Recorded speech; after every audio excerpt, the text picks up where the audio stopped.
अरे ओ बुढ़िया इधर आ। कितने पैसे हुए तेरे? आपके 100 रुपये हो गए। 100 रुपये? सोना बेच रही है क्या? क्या है इसमें 100 रुपये वाला?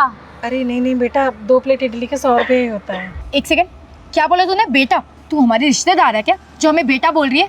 और खुद को देख, जाहिल गवार सी, और मेरी बहन को देख, कहाँ से तुझे बेटा लगती है ये? माफ़ी मांग मेरी बहन से अभी के अभी। और मेम साहब बोल। मेम साहब मैं तो बस ऐसे ही। तुझे समझ नहीं आया क्या? क्या कहा मैंने? मेम साहब माफ़ कर दो। वैसे भी हमारे आगे ना मुंह खोलने से पहले 10 बार सोच लियो कि किससे बात कर रही है। और हम तो तुम लोगों के पास इसलिए आते हैं ताकि तुम लोगों का भला हो जाए, लेकिन नहीं, तुम लोग तो घटिया हो। हाँ, वरना इतना अनहाइजीनिक खाना कौन खाएगा? नहीं नहीं मेम साहब, ऐसी बात नहीं है, मैं तो बहुत साफ़ सफाई से खाना बनाती हूँ। बस बस, सब पता है मुझे अच्छे से। बहन तू एक काम कर, 50 रुपये दे दे इसे। मेम साहब आपके 100 रुपये हुए हैं, 50 रुपये नहीं। तूने फिर से मुंह खोला? तुझे बोला ना हमारे सामने चुप खड़ी रहे। और वैसे भी जिस हिसाब से तेरा खाना है ना, उस हिसाब से तेरे 50 रुपये ही बनते हैं, तो चुपचाप से रख ले। पर मेम साहब मैं सच कह रही हूँ, आपके 100 रुपये ही हुए हैं, आप चाहे किसी से भी पूछ लो।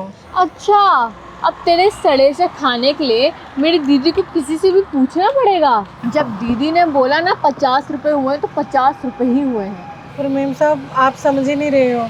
देख बुढ़िया, मैं बहुत अच्छे से समझ रही हूँ, पर अगर तुझे 50 रुपये रखने हैं ना तो चुपचाप से रख ले, वरना सबको बता दूंगी कि तेरी रेडी में कितना घटिया खाना मिलता है। और फिर क्या, तेरी रेडी में कोई नहीं आने वाला, साथ में फूड इंस्पेक्टर भी आएगा जो तेरी रेडी को बंद करा देगा और सील हो जाएगी। फिर देखूंगी इस घटिया सी रेडी में तू कैसे सामान बेचेगी। और एक और बात बता दूँ, मेरे पापा ना फूड इंस्पेक्टर में है। अभी कॉल लगाऊँ? नहीं नहीं मेम साहब ऐसा मत करो, किसी को फ़ोन मत करो। लेकिन आप तो देख ही रहे हो ना कि मेरा खाना कितना साफ़ सुथरा है। अब तूने मेरी दीदी के आगे एक भी शब्द बोला ना तो। अरे बहन तू फिक्र क्यों ले रही है? अब ये कुछ नहीं बोलेगी। तू 50 रुपये दे और चल गया। और मेम साहब 100 रुपये। मेम साहब, मेम साहब। वाह दीदी, मान गए आपको। हमने 2 प्लेट पेट भर के इडली खाई, वो भी सिर्फ 50 रुपये में। यहीं किसी रेस्टोरेंट में जाते तो 300-400 का बिल तो आ ही जाना था। वाह दीदी, इतना सब कुछ सिर्फ 50 रुपये में। मान गए आपको। बहन ये तो सिर्फ डेमो है, आगे आगे देख मैं क्या क्या करती हूँ। वैसे भी कॉलेज में ना हम यही सब करते थे और बहुत मज़ा आता था। और सबसे खास बात और इम्पोर्टेंट बात ये है कि हमारे पैसे भी बच जाते थे। और इन लोगों की खास बात पता है क्या है? ये लोग ना किसी को बताते भी नहीं है और इनको पागल बनाने भी बहुत ही आसान है। वाह दीदी यार, मुझे भी सिखा दो ना ये सब। अरे धीरे धीरे सीख जाएगी। अब आगे आगे देख क्या क्या होता है। वो देख, वो वाली दुकान दिख रही है? चलो वहाँ जाके पागल बनाते हैं। मैम हमारी सैलरी कब मिलेगी? आप लोगों को आपकी सैलरी बहुत जल्द मिल जाएगी। मैम हमारी सैलरी हमें कब मिलेगी? हम लोग बहुत परेशान हैं। हाँ मैम बताइए कब मिलेगी सैलरी? यहाँ फ्लैट का रेंट भरना है और भी खर्चे होते हैं। मैंने बोला ना आप लोगों की सैलरी बहुत जल्द मिल जाएगी। अब जाओ यहाँ से। मैम आप हमेशा से यही बोले जा रहे हो कि सैलरी मिलेगी, लेकिन मिलेगी कब? 2 महीने हो गए हैं और हमारी भी इतनी सारी ज़रूरतें होती हैं। आप प्लीज़ हमें फाइनल बता दीजिए हमारी सैलरी मिलेगी भी है नहीं। मैम हम ऑलरेडी ना बहुत परेशान है, मैं और परेशान मत कीजिए प्लीज़।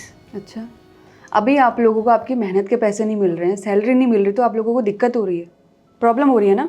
और क्या मैम, हम इतनी मेहनत करते हैं, ऑफिस में काम करते हैं और उसके बावजूद भी हमें सैलरी नहीं मिलेगी तो कौन नहीं परेशान होगा। और जो आप लोगों ने वो ठेले वाली आंटी के साथ किया था उसका क्या?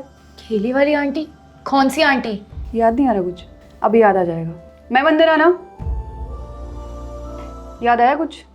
नहीं हमें तो कुछ याद नहीं आया। कौन है ये? 2-3 दिन पहले इन्हीं आंटी के ठेले में खाना खाया था ना तुम लोगों ने, और उन्हीं के साथ बदतमीजी करी और ना ही उनके हक के पैसे दिए। शर्म नहीं आती तुम लोगों को?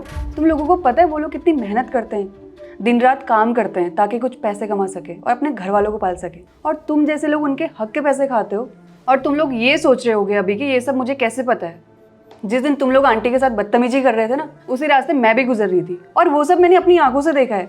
शर्म नहीं आती तुम लोगों को ऐसा करते हुए? और हाँ, तुम लोगों को तुम्हारी सैलरी बिल्कुल नहीं मिलेगी क्योंकि तुम जैसे एम्प्लॉयज़ की मेरी कंपनी को ज़रूरत नहीं है। और हाँ, कल से इस कंपनी में आने की ज़रूरत नहीं है। और साथ ही मैं तुम दोनों को ब्लैकलिस्ट करती हूँ ताकि तुम दोनों को इस शहर में किसी भी कंपनी में जॉब ना मिले। और जो तुम दोनों की सैलरी थी वो सैलरी मैं आंटी को दूंगी क्योंकि तुम दोनों ने इनके हक के पैसे खाए हैं। नहीं नहीं मैम प्लीज़ हमें ऑफिस से मत निकालिए। हमारे पास कोई भी जॉब नहीं है और तो और हमारे पास पैसे भी नहीं है। 2 महीने से हमारी सैलरी अटकी हुई है। प्लीज़ हमें माफ़ कर दो। और मैं ना आंटी से भी माफ़ी मांग लेती हूँ। हमने इनका जो भी नुकसान किया हम उसके पैसे दे देंगे, लेकिन आगे से हम कभी किसी के साथ ऐसा नहीं करेंगे। Ma'am I am really sorry, हमने बिल्कुल नहीं सोचा था कि कुछ ऐसा हो जाएगा। हम बहुत शर्मिंदा है अपनी करी हुई चीज़ के लिए। कोई ज़रूरत नहीं अब मेरे सामने ढोंग करने का। और तुम दोनों को अगर माफ़ी मांगनी है ना तो आंटी से मांगो। Sorry aunty. अब ये सब दिखावा करने की कोई ज़रूरत नहीं है। अब जाओ यहाँ से, गेट आउट। मैम प्लीज़ एक चांस तो दे दो। I said get out. Ma'am साहब आपका बहुत बहुत धन्यवाद। कोई बात नहीं आंटी जी, अगर आपको अपनी लाइफ में कभी भी किसी चीज़ की ज़रूरत हो तो आप मुझे बता सकती हैं। आखिर आप भी तो मेरी माँ जैसी है ना। हेलो दोस्तों, कैसे हैं आप लोग? अभी जो आपने वीडियो देखी, इसमें जो मैसेज है बहुत इंपॉर्टेंट है। बहुत से ऐसे लोग होते हैं जो लोगों के साथ मिसबिहेव करते हैं, उनके साथ बदतमीज़ी करते हैं। तो कभी भी आप किसी के साथ भी मिसबिहेव ना करें, बदतमीज़ी ना करें, क्योंकि ऐसा करने से उन पे बहुत बुरा इफेक्ट पड़ता है और आपके संस्कार पे बुरा इफेक्ट पड़ता है। मतलब लोगों को ये लगता है कि आप पे अच्छे संस्कार नहीं है, इसलिए कभी भी ऐसा ना करें। हमेशा सबको एक अच्छा सम्मान दे, रिस्पेक्ट करे और किसी के साथ बदतमीज़ी ना करे। इस वीडियो को सभी फ्रेंड के साथ, फैमिली के साथ शेयर कीजिए, क्योंकि इसमें जो मैसेज है वो बहुत ज़्यादा इंपॉर्टेंट है। तो जल्दी से इस वीडियो को सभी फ्रेंड के साथ शेयर कीजिए। और अगर आप लोग चाहते हैं कि आपकी स्टोरी हमारी वीडियोज़ में आए, तो आप लोग अपनी स्टोरी मुझे इंस्टाग्राम पे भेज सकते हैं अच्छे से मॉरल के साथ। तो जल्दी से आप अपनी स्टोरी मुझे इंस्टाग्राम भेजिए, मैं आपकी स्टोरी का वेट कर रहा हूँ। और इस वीडियो को शेयर कीजिए, हमारे यूट्यूब चैनल को सब्सक्राइब कीजिए, हमारे फेसबुक फॉलो कीजिए। हमेशा ऐसे मुस्कुराते रहिए, खुश रहिए। Thank you.